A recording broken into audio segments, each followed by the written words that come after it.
کیا آپ تعوذ اور تسمیہ پڑھتے وقت حروف مدہ کا خیال رکھتے ہیں؟ تعوذ اور تسمیہ ہماری زندگی کا حصہ ہیں۔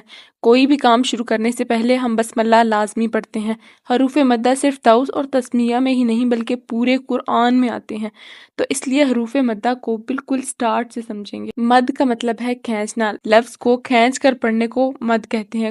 قرآن میں جہاں بھی الف، واو اور یا آ جائے ہم وہاں پر آواز کھینچ کر ادا کرتے ہیں، لیکن شرط یہ ہے کہ الف ساکن سے پہلے زبر ہو، واو ساکن سے پہلے پیش ہو اور یا ساکن سے پہلے زیر ہو۔ یہ تینوں بھی حروف مدہ کی مختصر شکلیں ہیں: کھڑی زبر، کھڑی زیر اور کھڑی پیش۔ اب ہم واپس تعوذ اور تسمیہ پر آتے ہیں اور اسے حروف مدہ کے ساتھ پڑھتے ہیں۔ اعوذ باللہ، اعوذ، واو سے پہلے پیش، شیطان، طوان میں کھڑی زبر، الرجیم، جیم میں یا ساکن، اعوذ باللہ من الشیطان الرجیم، بسم اللہ الرحمن، یہاں پر کھڑی زبر، الرحیم۔ کیا آپ کو پہلے سے حروف مدہ آتے تھے؟ کامنٹ میں ضرور بتائیں۔